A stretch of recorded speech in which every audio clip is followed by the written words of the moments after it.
really enjoy training in martial arts and teach martial arts. It's something that I learned since the age of 6, and I started to teach several years ago. The onboarding is the only time that the CSM can build business and personal relationship with the executive buyer. At the end of the onboarding, I always do a retrospective with the executive. Your job as a leader is to guide them, is to mentor them, is to challenge them. You serve them so they can do the work.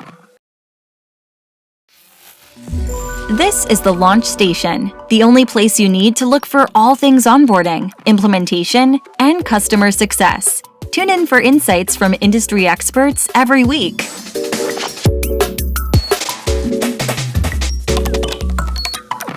Hey everyone, welcome to yet another episode of the Launch Station.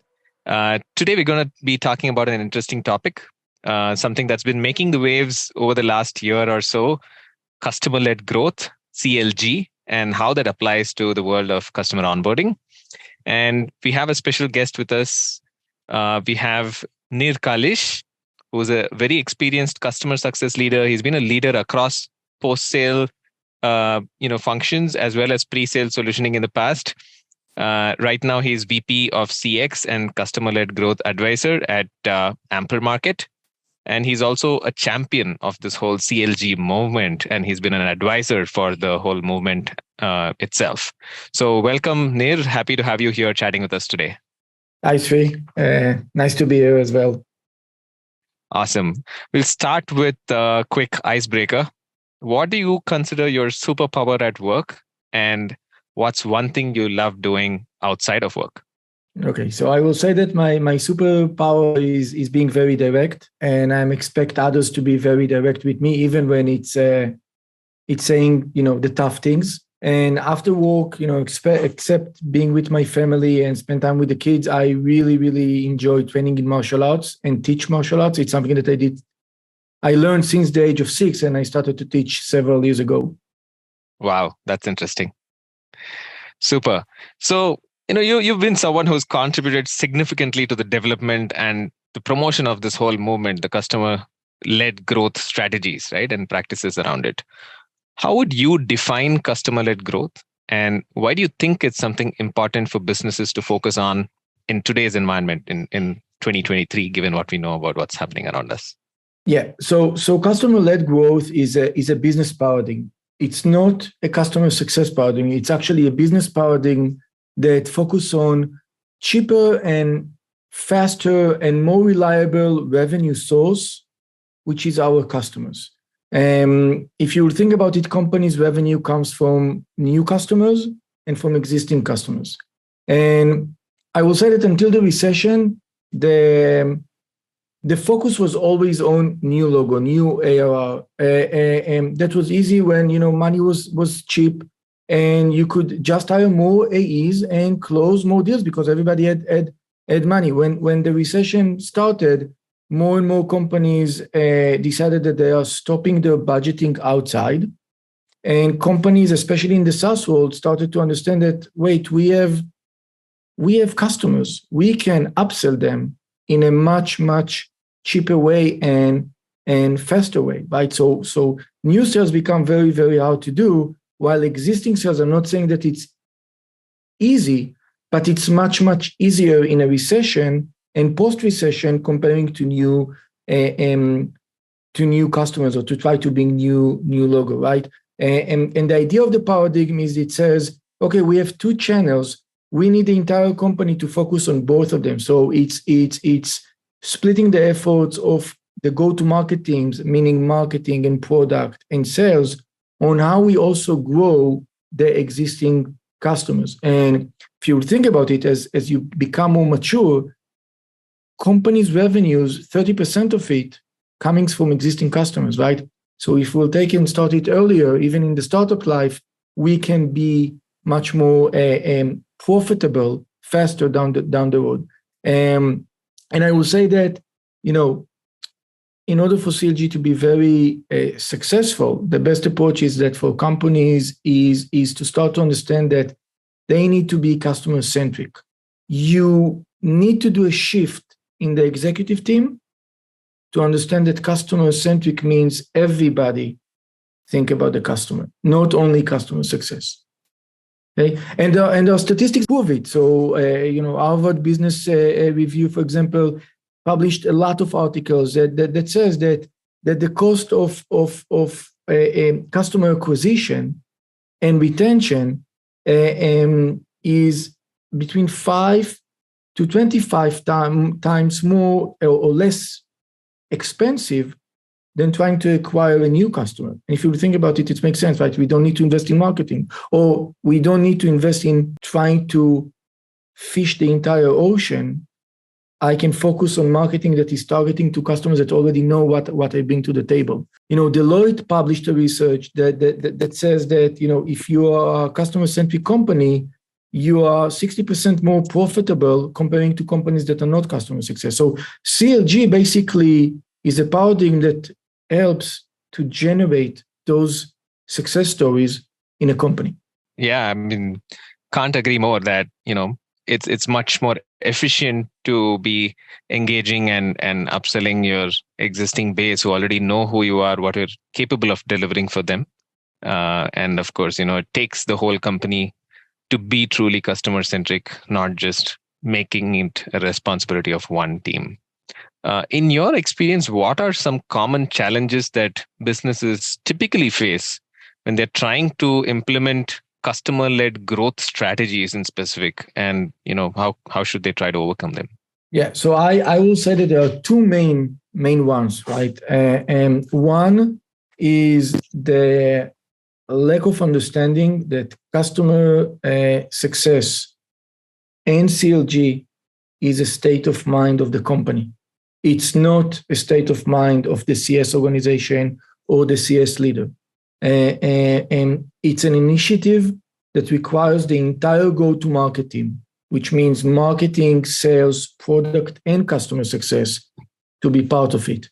It's not a CS paradigm. It's a business paradigm. It's exactly like deciding what is the pricing model, right? You need all the GTM to be involved in order to understand what is the best pricing model. And it's very similar to fighting churn. You need all the GTM because churn can come from different reasons. And same goes with customer-led growth. CLG, in order for CLG to be successful, all the GTM units needs to work together to make it successful. So I think that the first thing is the understanding on that aspect in the leadership, the entire leadership in the company, but mainly the CEO, and if we're talking about startups, even the VCs.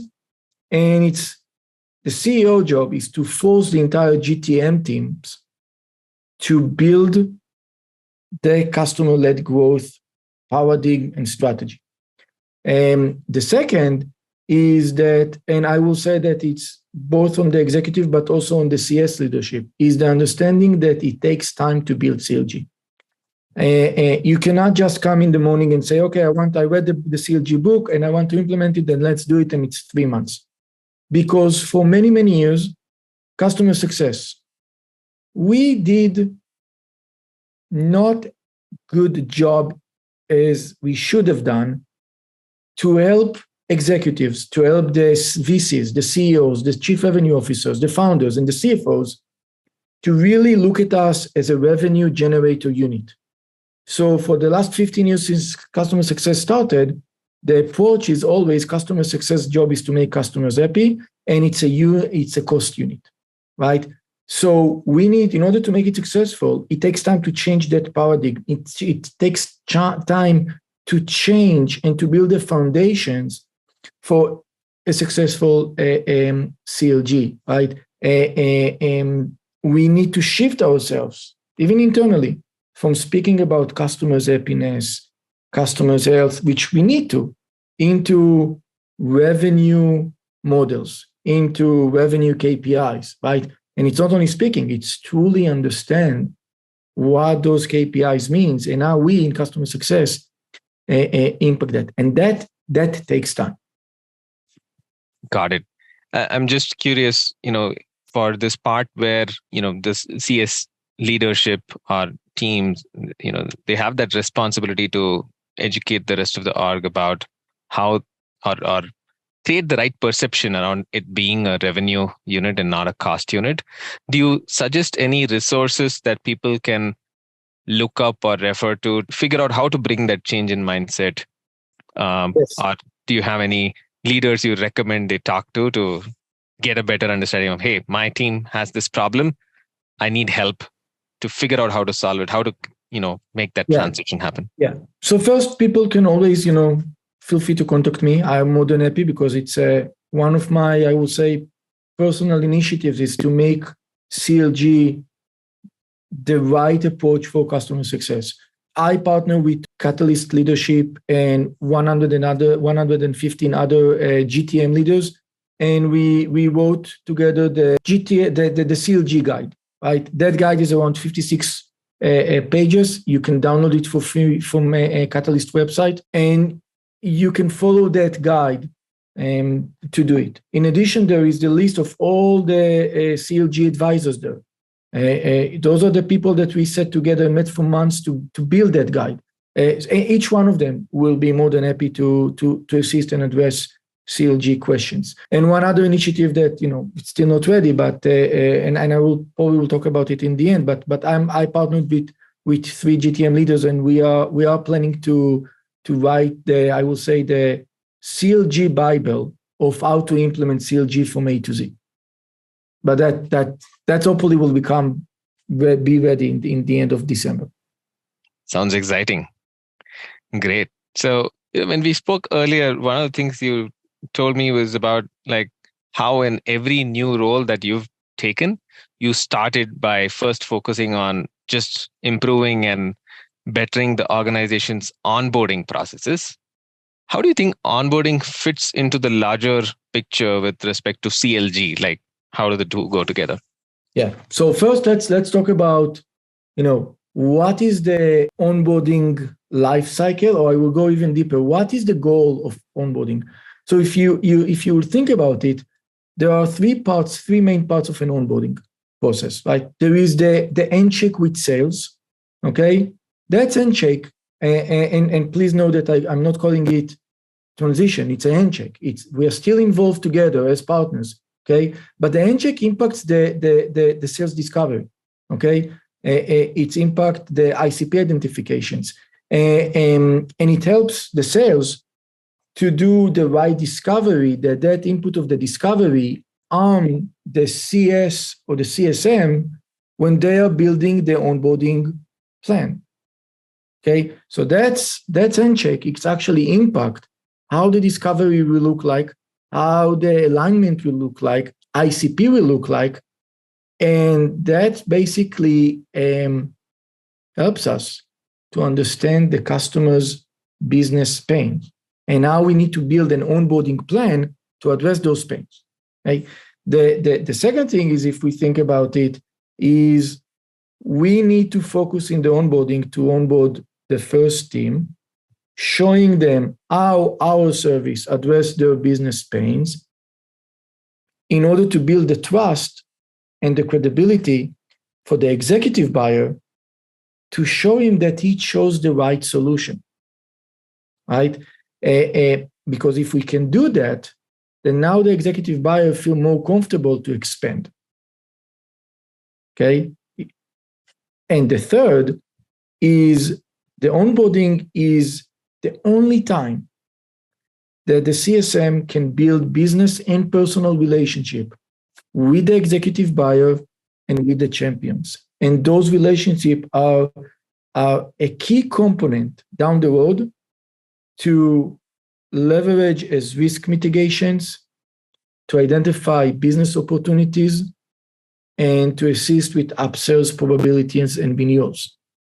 And the reason that it's the only time, because once we finish the onboarding, we move to monthly meetings, quarterly meetings, never meetings. But in the onboarding, all the eyes are focused on us. We meet the champions many times on a weekly basis. We, at the end of the onboarding, we have a meeting with the executives. We update the executives as the executive buyer as we go. So those three layers are so critical to NRR, which is expansions and upsells, to GRR, and to churn churn rate, right? So if your onboarding process is solid, then it requires the sales process to be solid. And if your onboarding process is solid, then the foundations of CLG are already in place because you have good relationship with sales. You have the ability to show fast, showing fast business value and connect it to the business needs of the company, which if you think about it, that's the basic of how we do upsells and how we make sure that companies continue to be our customers, okay? So from my perspective, CLG is the foundation to save and grow accounts and as a direct impact, or the onboarding as a direct impact on the ARR, okay? And the onboarding is the foundation. So the more solid the foundation is, the more solid the CLG down the road can be, the more solid your business results from the customer success will be. Awesome. That makes so much sense to me. And we do believe here that expansion starts at onboarding for the same reason. And I can see why onboarding can definitely be a key pillar in the whole CLG movement, right? Yeah. And one thing, by the way, about it that many times people don't fully understand. Customers decide to churn not on the churn date or not on the renewal date. They decide on average 6 months. That the average research says 6 months before the renewal, customers already decided to churn. I will debate that statement. I will say that customers decided to churn many times, not all the times, many times during the onboarding. If the onboarding is very slow, if the onboarding doesn't align to the business needs, if we don't build a relationship, the seeds of, okay, that doesn't work for us, 6 months, 9 months from now, we will cancel the contract, it's already there. But if the onboarding is a wow effect, you reduce those risks by a huge factor. And what I like to always to tell my employees, and I know that it's maybe not the American way right now, but onboarding is like dating with someone. Every step of the onboarding lead to another meeting, to another date. The end of the onboarding is basically a decision to be in a deep relationship and move together, live together, right? But the first handshake is basically the virtual introduction, right, to the date, and the kickoff is the blind date, and the next meeting is, okay, we want to meet together, we had a good time, and one thing to lead to another. But here is the thing: if the first date is bad, there isn't any second date. So the onboarding is so critical to the life cycle of a customer. I will say it probably, if there is one thing that people need to invest in the onboarding. Upsells and renewal will come later if the onboarding is done really, really good. Awesome. Music to my ears. How do you go about this whole process of reformulating and streamlining the onboarding process to mirror your CLG approach? How do you think businesses should utilize onboarding to create the right company culture that puts CLG at the forefront?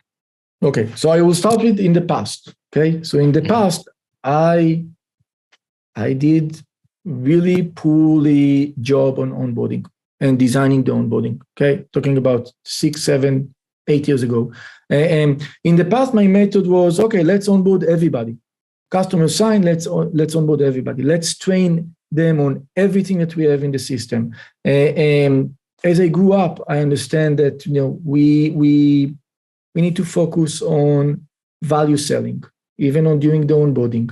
And I implemented a command of the message, from a company called Force Management. That was a life changer for me. It's more focused on sales, but when I did it and when I implemented it, it was wow. This is how I need to build my customer success. This is how I need to do the onboarding. And I transitioned to focus on business value and solving business pains in small doses, right? So when I'm onboard someone, I focus on first team, one team. Give me one team only. Let me show you success on one team. Okay, that prevents, if you think about it, boiling the oceans. 5 teams, to onboard 5 teams in parallel, it's 5 leaders, 5 different opinions. It slows everything down, but it also increases the risk. If one team member, one manager is not happy, he can poison the rest of the managers, right? And what I want to be able to show quick success, and once again, gain that confidence that you chose the right thing. So to be very honest, I don't know how businesses need to do it. I will share how I'm doing it today. When I'm joining this company, and first thing, I'm looking at the onboarding process. And I ask myself 7 questions. What is the strategic goal of the onboarding from my company's eyes? And what is the strategic goals from the customer's eyes? Okay. Then I ask myself, okay, as a customer, what is the basic onboarding lifecycle that I want to have? And then I ask myself, me as a CS leader, what is the basic onboarding lifecycle I want to have? Sometimes those are 2 different life cycles, and I need to find ways how to combine them. Okay. And the 4th question is from the product side. What should be the onboarding life cycle to address every type of business pain? And this is the time when I meet with the product and I ask them, what is the main features? What are the main flows? What do you think onboarding should focus on? And during this process, I'm interviewing the CSMs and product and customers that just finished the onboarding and customers that churned during the onboarding or right after the onboarding. And then I go to a big room with a big drawing wall or whatever, or a lot of pages, and I just start to draw the onboarding life cycle. And for each phase, I write down, what is the mission of that particular phase? What the CS should do? What the customer should do? Which part of the product it involves? And what are the KPIs of success? And then the 7th stage is that I start to design the if-else scenarios. So I now have a diagram, and inside the diagram I also ask myself, okay, let's assume that they need to integrate with Salesforce. And usually integration should take 3 days. What happens if after 3 days they didn't do that? What happens if the KPIs inside the system, the usage, tells me that they still didn't do the connection? What else? What now? What is the playbook that we need to build in order to understand what is going on? Everything in the end, all those steps tied to, what is the business pain that our service can solve? What is the value that we bring, the business value? What is the foundations of each step for the successful onboarding that will lead to the next step? And if you think about it, what I just described is the basic foundations of CLG. So for me, the onboarding is the connecting line between CLG and customer success. Wow, that sounds great. And there are a lot of leaders who understand this, right? That onboarding is critical, and they want to invest more in it. They want to bring in like experts to, level up the function. They want to get like a coach for the team, a consultant to, review how they're doing things, or, they want to buy some learning sessions for their team or software for their team. And often, they get pushed back from investors, CXOs, CFOs, leadership. So how should these, leaders effectively communicate the value of onboarding in CLG to their stakeholders, including those, investors, employees, all, to ensure that everyone is on board with what needs to be done here, why this is important? How do you, suggest they effectively communicate that value, and even for the team that's doing the work itself to understand its impact? I truly believe in being transparent and honest. And I think that investors, CFOs, CEOs, the easiest way and the best way to convince them is by providing them the statistics. And the statistics don't lie. There are a lot of researchers in the past years that tell and explain why onboarding process is such a valuable factor for companies' growth. Why is one of the best tools in customer success toolbox? Okay, so I actually prepared myself, and I do have some stats that I just want to share with the audience, right?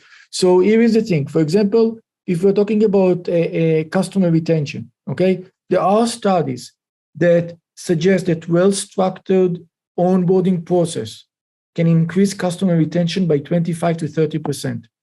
Okay, this is crucial also for acquiring new customers, because here is the thing: acquiring new customer costs than the cost of retaining a customer.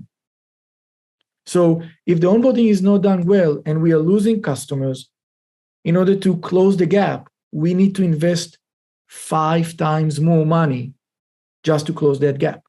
Okay, so we are talking about cost, but we are talking about also financial results that can impact the ability to raise more money.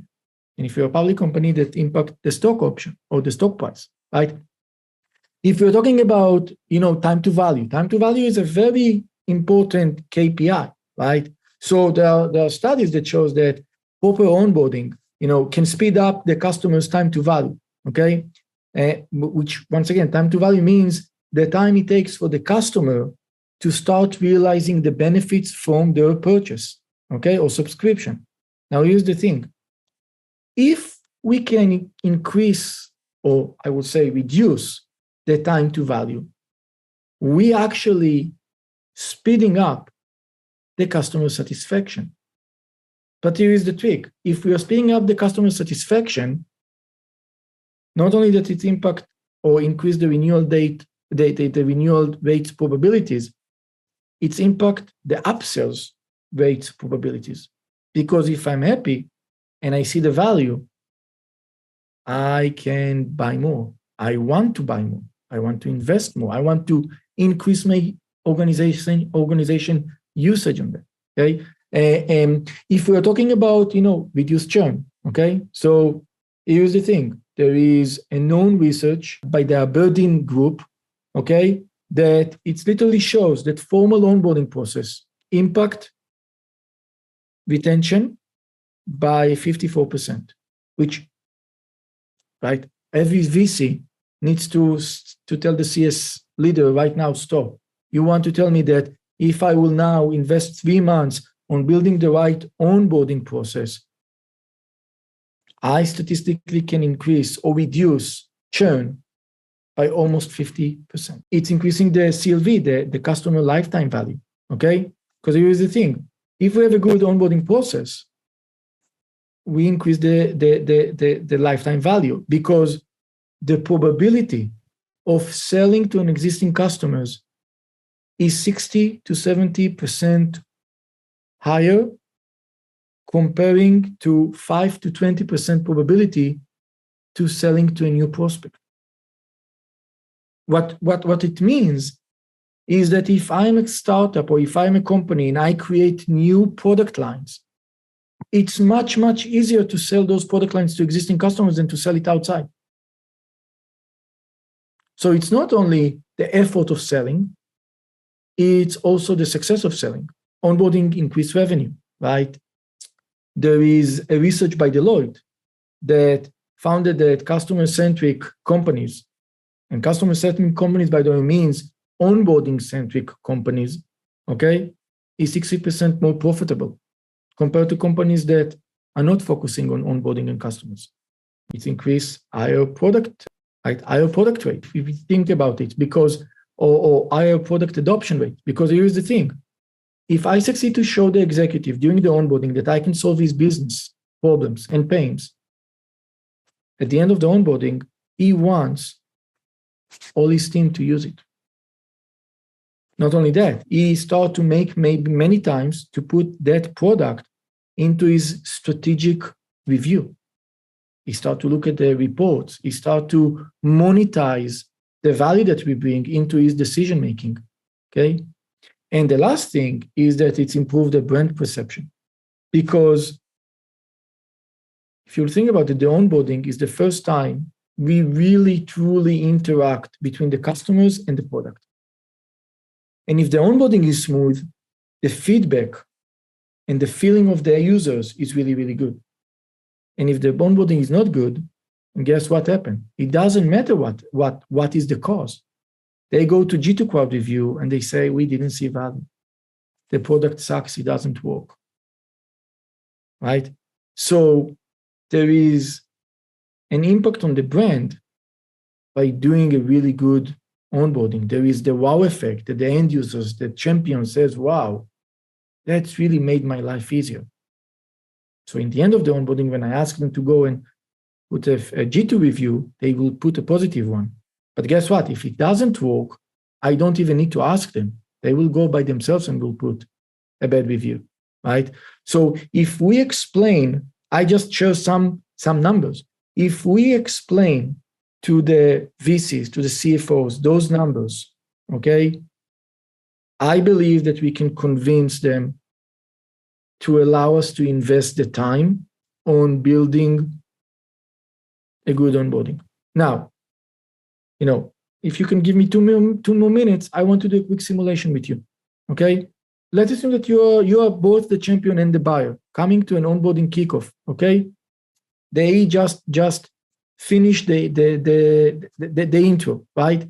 So here is how I will do it, and that's just one thing that can be improved on an onboarding. So hey, Sri, thank you very much. I'm so happy that you became a customer of ours. My name is Nir Kalish, and I will be your CSM. I will be your by your side during the entire time as a customer. My job is to help you to get the most value from the product. The first step of the onboarding, by the way, is that we want to focus on solving your business problem.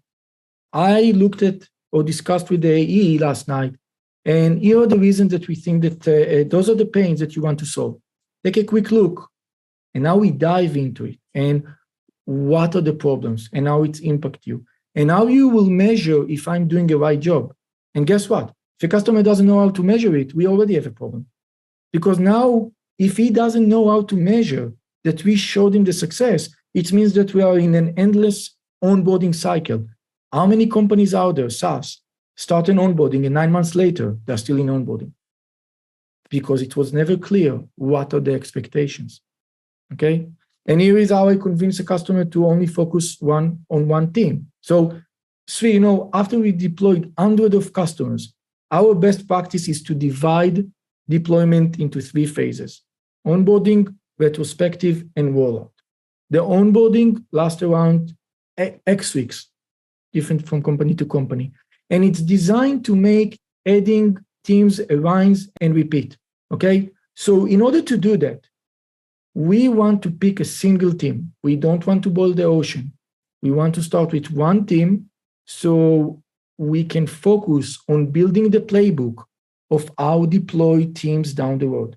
With just small storytelling, I can tell you that 7 years till today, 95% of the customers will tell me, fine, let's start with one team.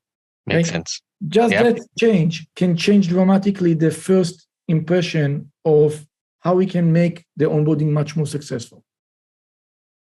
Yeah, I guess it requires the onboarding manager or the leader who comes into that meeting to feel confident about making that pitch to the customer, saying, hey, this is our recommended approach, being a little more prescriptive rather than, hey, this is a big customer, we need to please them, we need to do whatever they ask for.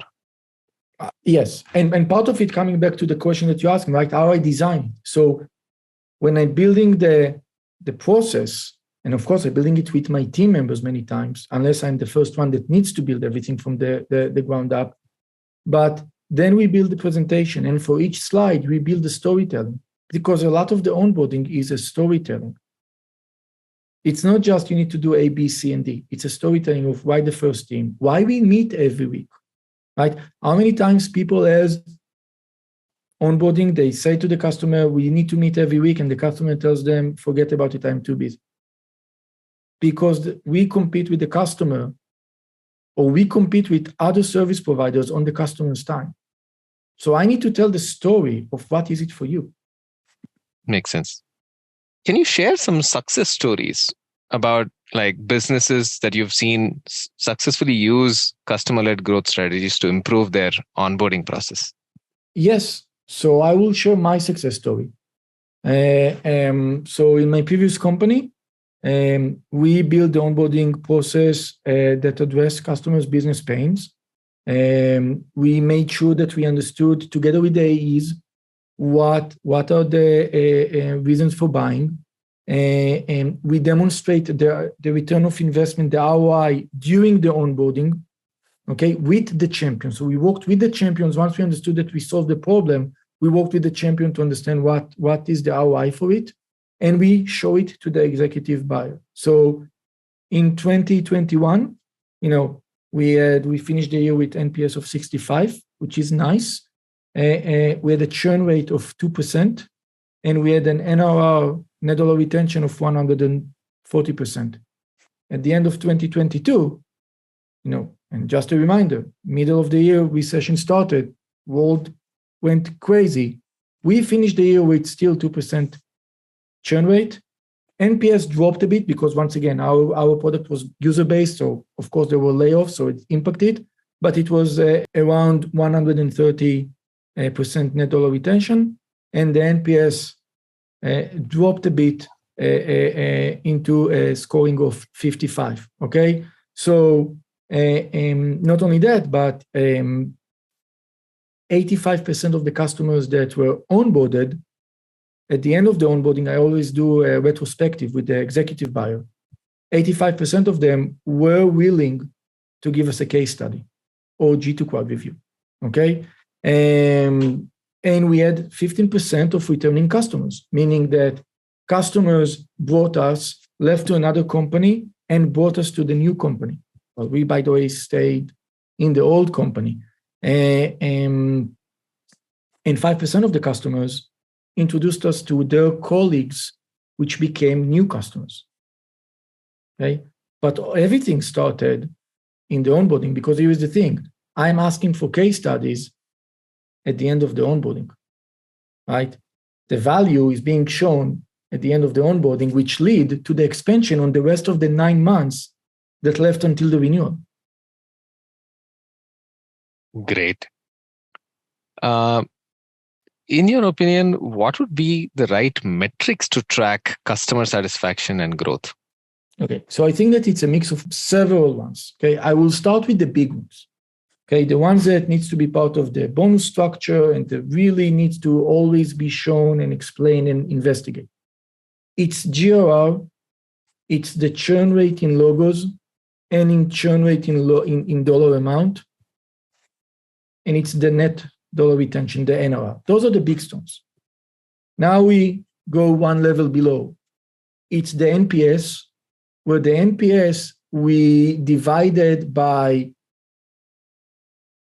value reasons and product reasons. So here's the thing. If the NPS detractor says that the product is buggy, it's lacking of features, it needs to be handled by the product. If the detractor says, I don't see value, or we understand that there is lack of education, that needs to land on customer success. So we want to measure both of them because it has a direct impact on the customer satisfaction, right? Another metric, sub-metric, is the returning customers. I really want to understand and to know how many customers, when they leave and go to other companies, same roles or higher roles, bring us. Because that means that they were satisfied from us, right? Customer advocacy, especially case studies, reviews, and participate in webinars, or meaning leading a webinar, is a great indication that they see business value, we build relationship with them, and they are satisfied. Because otherwise, they won't push the marketing team to approve the case study. And the last part is CSQL, which is a big topic by itself, and CLG really have a lot of aspect and relying on CSQL, is how many new leads and wins came from existing customers, right? Because that's also an indicator of customer satisfaction. Great. How do you ensure that there are lots of numbers that team is trying to optimize for, that they don't get bogged down by, hey, should I focus on A or B or C, or do you give them some sort of an indication of, hey, right now for the business, yes, these are all important, but this one is more critical, so let's focus on just that churn number for this quarter. You have like mini goals on a quarterly basis, and then like, yes, but overall we need to look at all of these. Yes. So I actually coming from a different approach, and I know that probably most of the audience now will say that it's the wrong one, but it works for me. So first, bonus-wise, compensation-wise, the compensation of the CSM is always tied to churn rate, net dollar retention, and customer advocacy. That's the basic. It's always a mandatory from my perspective. But here is how I work. I don't say, let's change the number of the churn. And I don't say, let's work together to increase the number of the net dollar retention. All of those are after the fact from my perspective. I'm focused on only 3 things. And this is what I'm trying to teach my team all the time. Focus on demonstrate business value all the time. You will focus on business value all the time. The GRR, the churn rate, the NRR, the customer advocacy will be aligned. Focus every call, how you show value, how you demonstrate value, personalized value, business value. So this is one thing. Second thing, focus on building relationship. Come to a meeting, see the background of the other person, ask questions, change your background so they will ask questions. Build that personal touch that will allow them to open with you. And you can, I won't say the words use them, but you can leverage that relationship to get insights why people are not using the system. How we can work together, partner, you and I, to increase the knowledge on the system, to increase education. And the third aspect is focus on the executive relationship, but show them the ROI. And it's 2 different things. There is showing the business value. When I'm speaking with the champion has a different business value than the executive. With the executive, I need to speak with ROI, meaning in relation to how much money our service saved you, or how my service helped you to grow the business in aspect of increasing revenue, reducing cost, increasing productivity of your team. But show the numbers, how many hours I'm saving, how much dollar those hours are related to. If you focus on those 3 things, numbers will be aligned. I think that one of the biggest things the biggest mistakes that all the SaaS companies did in the past 10 years, focus on the metrics. Don't focus on the path to the metrics. I believe in focusing on the path. The GRR and churn and NRR and NPS, all of them are relying on one thing, business value. If you do that, you will start to align all your processes. You will start to build playbooks because you don't care about the numbers. You care about the path. The path is solid. The numbers will become at the end. Perfect. Got it. So we come to the last section of our podcast, and we have 3 quick questions here. What's the best piece of advice you've ever received? How has it influenced your life or career? Okay. So actually, I don't have one. I have 5. Okay. 5 that literally change, I will say, my entire way of how I'm leading people. And one is one of my best friends. Actually, I would say my best friend, since we are together since the age of 1.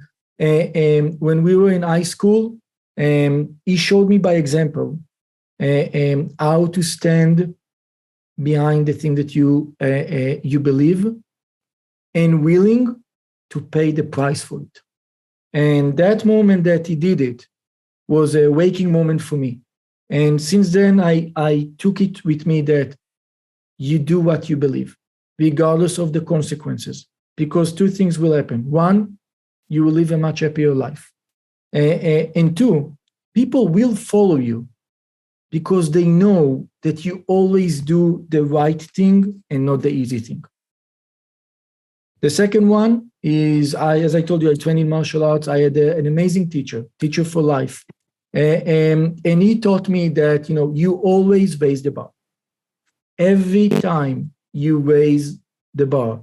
But raising the bar is not good enough. You raise the bar and you work hard until you achieve it. And in order to achieve it, you need to be very transparent with yourself and understand what are your weaknesses. And you need to be very focused, laser focused, in order to work on those weaknesses to allow you to overcome the blockers that blocks you from achieving that goal. The third one was my CO in the army, and he taught me that you put your soldiers always first. And this is how I act with my employees today. It's like your job as a leader is to guide them, is to mentor them, is to challenge them. You serve them so they can do the work, okay? And it's the work that you need them to do, okay? And I learned from being with him is that in the end, people, your employees, are the most fragile and the most powerful tool in your toolbox as a leader, right? And you need to treat them in that aspect. And the fifth person was one of the co-founders in Cotendo, and I took 2 lessons from him in 2008. He used to tell me, we always hire the best people. We never compromise on hiring the best people. It doesn't matter how much time it will take. You always hire the best people better than you. And I started to implement it. And I am probably the biggest headache of HR leadership because I am the one that takes him the longest to close open backs. But I always try to hire the best people that are smarter than me, people that can do the job without me. And that's what helped me to build really successful CX organizations that I can go and it's still going to run. And the second thing that I took from him is when you commit on delivering something, you always stand behind it. You stand behind your commitment. You don't move the timelines, okay? Even if you did estimation mistakes, you stand behind it because when you stand behind your commitment, you demonstrate the ability to say, it doesn't matter what challenge I have in front of me. We will be on time with the highest quality that we need. If I did a mistake of estimation, I will pay it and I will learn from it for the next estimation. But you never change deadlines. So those are the things that, accumulated one on top of the other, but those are the things that how I lead people in the past 10 years. Got it.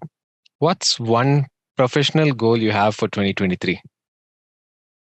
Okay, so it's 3 goals. One, as I told you, I partnered with 3 amazing people, John Young, Ralphie English, and Sandy Yu, and we all have a lot of experience in customer success and GTM, and we decided to write together the CLG Bible from A to Z. And it's not a Bible in hand waving and 50,000 feet in the air. It's literally how you can read that book and really be able to implement CLG.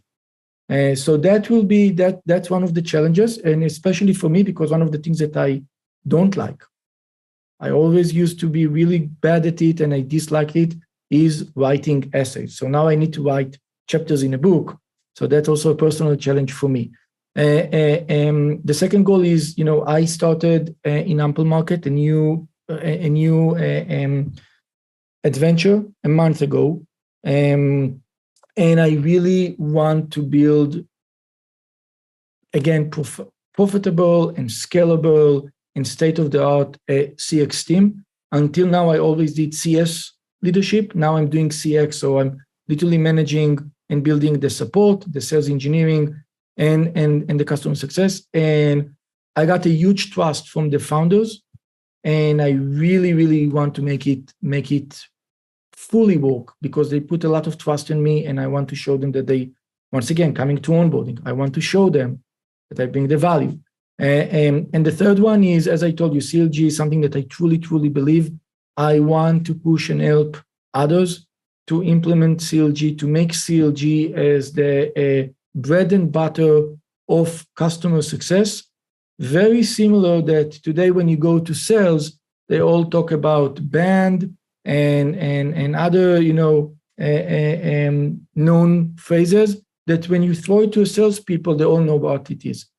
I want CLG to be the same thing. I want to be the basic foundations of every customer success in the world. Awesome. We come to the last question of the show, which is what advice do you have for businesses that are just starting out and looking to develop an effective onboarding process that supports customer-led growth? Yeah. So I will say that there is two things. One, invest the time to make the state-of-the-art onboarding process. Ask the tough questions. Look at the data that you already have. Even if you don't like it, embrace it and fix it, okay? Understand why customers are buying. What are the reasons for buying? Understand where are the pain points, where things are broken in the onboarding process. Is it during the integration state? Is it during the training? Activate everybody in the organization that owns it to help fixing it, right? So if the product is not simple enough to explain how the integration needs to work, if you cannot fix the product, write guides, write the playbooks, the how-tos, or build short videos to help customers. Now, in order to do all of that, you need to hire experienced people that did it in the past, okay? Don't try to save money and don't look at onboarding at cost. Find people that build onboarding process. Look at onboarding as an investment, not as a cost. Actually, look at it as one of the best investments that you're probably going to do in your company's life cycle, because down the road, that investment will open doors for new revenue streams from existing customers that will be with you, because during the onboarding, they show and they got that business value that helps them to make their life easier. Amazing. Thank you so much for doing this with us, Nir, and great passion for CLG and for onboarding. And it really came out in our conversation. Thank you so much for joining us today. Thank you, Sri, for inviting me to do that. Thank you.